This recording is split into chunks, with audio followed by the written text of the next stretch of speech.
Hi, it's Patrick Hutzel from IntensiveCareHotline.com, where we instantly improve the lives for families of critically ill patients in intensive care so that you can make informed decisions, have peace of mind, real power, real control, and so that you can influence decision making fast, even if you're not a doctor or a nurse in intensive care. This is another episode of Your Questions Answered, and in last week's episode I answered another question from one of our readers, and the question last week was from Charlie, and he asked, my daughter-in-law has been ventilated with tracheostomy for 4 months. How can we get her off the ventilator? And that was part 1 of his question. You can check out the answer to Charlie's question from last week by clicking on the link below this video. In this week's episode of Your Questions Answered, I want to answer another question from one of our readers, and the question this week is the next question from Charlie. And Charlie this week asks, my daughter-in-law has been ventilated with tracheostomy for 4 months. How can we get her off the ventilator? Part 2. The series of questions from Charlie formed part of an email counseling and consulting session with me. Charlie has also been interviewed on our podcast, and you can listen to Charlie's interview with me by clicking on the link below this video. So Charlie writes, Hi Patrick, what an understanding email you sent me. Thank you very much. We are on the same page on so many issues, even though I'm thinking more broadly for a framework beyond intensive care to the long-term acuity care, to the community, and then home. Also, the distinction between medical, clinical, and personal health is another way of framing the dichotomy. I went ahead and purchased the Follow This Proven system to avoid the 3 most dangerous mistakes you are making, but you are unaware of if your loved one requires long-term ventilation with tracheostomies in intensive care. And I'm looking forward to the ebook that comes with a video and an audio recording.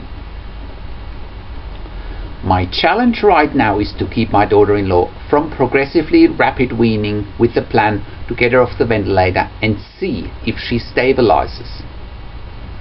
My thought is to set, say, 10 p.m. as the start time for ventilation and mostly uninterrupted sleep.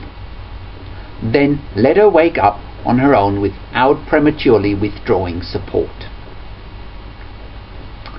We are currently concentrating on daytime cardiopulmonary activities to strengthen her breathing. A weaning as opposed to deprivation approach. The insurance game is different for my daughter-in-law than for me. The insurance stops the moment she's off the ventilator. She has another 100 days if the doctors deem it medically necessary or appropriate after ventilation. Our strategy is to not introduce the ventilator after 10 p.m. and not take her off till she awakens.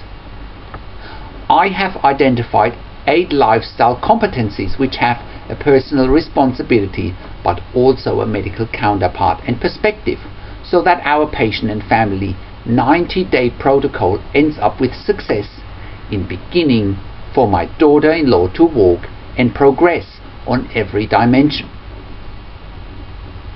Your thoughts on going outdoors and getting sunshine as well as CNA type care are well taken, and I will add those. We are grooming. I have been over to Quora and found you and Peter there as well. It's just great to have access to all that information. I'm very happy to join in your adventure.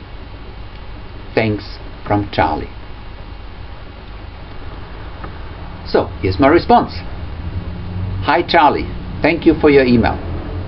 You are right with your suggestions to let your daughter-in-law wake up in the morning in her own time and only then remove ventilation.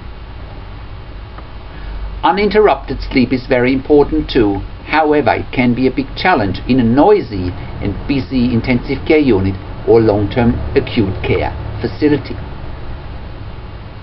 It's one of the many issues for long-term ventilated patients with tracheostomy in a clinical environment that they have lost their natural day and night rhythm due to the noise and also due to the interruptions they experience 24 hours a day while they are sick and heavily dependent on care. Sleeping tablets such as temazepam as well as melatonin might help, but obviously the best option is to just go back to a natural day and night rhythm. That's why activities during the day are important too, so that your daughter-in-law feels tired at night and can sleep. Again, stimulation such as washes, showers, physiotherapy, going outside, etc. during the day can help in this process as well. From my experience as well, sometimes it's worthwhile, especially in the early days when weaning off the ventilator, that patients go back on the ventilator during the day as well, especially when they feel breathless or short of breath. This only needs to be for short periods because there is a huge psychological component when somebody is being weaned off the ventilator after months in intensive care or long-term acute care. Keep in mind that some of the ventilator dependency might be psychological, and therefore if patients take steps that are too big in this process, it might set them back. Therefore, your daughter-in-law might need to have the ability to rest on the ventilator as well during the day if she feels she needs to. It's a bit like learning to walk again with the ventilator as the crutch, so to speak. You definitely want to see progress and you want to minimize the time spent on the ventilator. However, it's good to know how and when to use it if need be. It sounds to me like you may have enough time to get your daughter-in-law off the ventilator from an insurance point of view. However, also keep in mind that the doctors may want to keep her on it for as long as they can for financial benefit reasons. I'm not saying that they will, however, you never know. I've seen enough during my time in intensive care to know that nothing is impossible. And you are absolutely correct to point out that there is so much more to this challenging situation than just the ventilator, the tracheostomy and the brain injury. You are right on track to formulate a holistic care plan that is focusing on the bigger picture and the lifestyle competencies. Part of the work that I'm doing here in Melbourne, Australia, is that I own a home care nursing service for long-term ventilated adults and children with tracheostomies, and we provide intensive home care nursing services as a genuine alternative to a long-term stay in intensive care. We know that we can do with intensive care at home what long-term acute care facilities provide in the United States. With my service Intensive Care at Home, there is no need to go to intensive care or to a long-term acute care facility. We can successfully wean patients at home off the ventilator and the tracheostomy. Therefore, we are able to facilitate an earlier discharge home from intensive care as a genuine and proven alternative to a long-term stay in intensive care. There's much less noise and much less interruptions for patients in their own home, and it's also way more cost effective compared to a bed in intensive care or LTAC. Overall, it's a win-win situation. Intensive care at home is a concept that has been successful in Germany and obviously now in Australia as well for nearly 2 decades, and it's a genuine alternative to a long-term stay in intensive care for long-term ventilated adults and children with tracheostomies. As far as I know, there are no service providers in the United States. Therefore, your focus needs to be on improving your daughter-in-law's situation in the facility where she's currently at. My suggestions are to keep doing what you are doing. I'm certain you get lots of useful information from the ebooks that you've purchased, and it sounds like you have the right mindset anyway. I would also like to, when you feel ready for it, do an interview so that you can share your story with our audience. I publish a podcast where I interview families in intensive care and other people who have something interesting to share in this space. So please let me know if you have any other questions. I hope that helps, Charlie. I wish you all the best. So, how can you become the best advocate for your critically ill loved one, make informed decisions, get peace of mind, control, power and influence quickly whilst your loved one is critically ill in intensive care? You get to that all-important feeling of making informed decisions, get peace of mind, control, power and influence when you download your free Instant Impact Report now by entering your email below. In your free Instant Impact Report, you learn quickly how to make informed decisions, get peace of mind, real power and real control, and how you can influence decision making fast whilst your loved one is critically ill in intensive care. Your free Instant Impact Report gives you in-depth insight that you must know whilst your loved one is critically ill or is even dying in intensive care.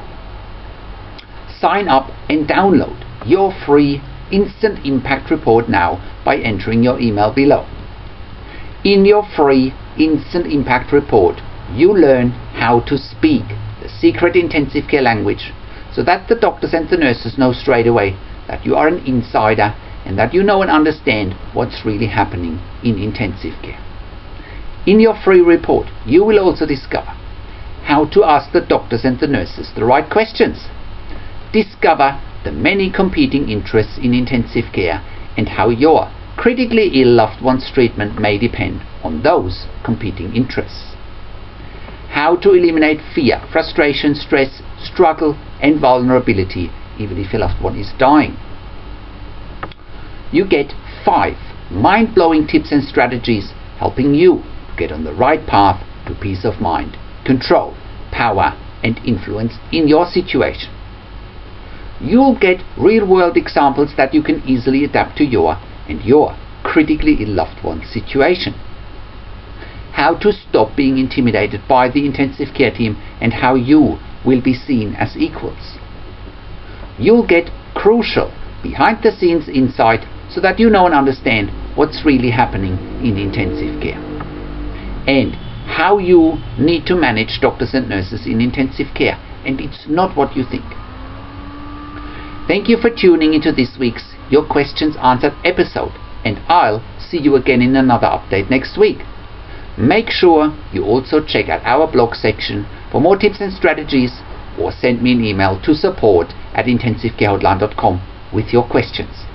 Or you can call me. Find phone numbers on the Contacts tab. Also check out our ebook section where you get more ebooks, videos and audio recordings, and where you can also get one-on-one counseling and consulting with me via Skype or over the phone or via email by clicking on the Products tab. This is Patrick Hutzel from intensivecarehotline.com, and I'll see you again next week in another update.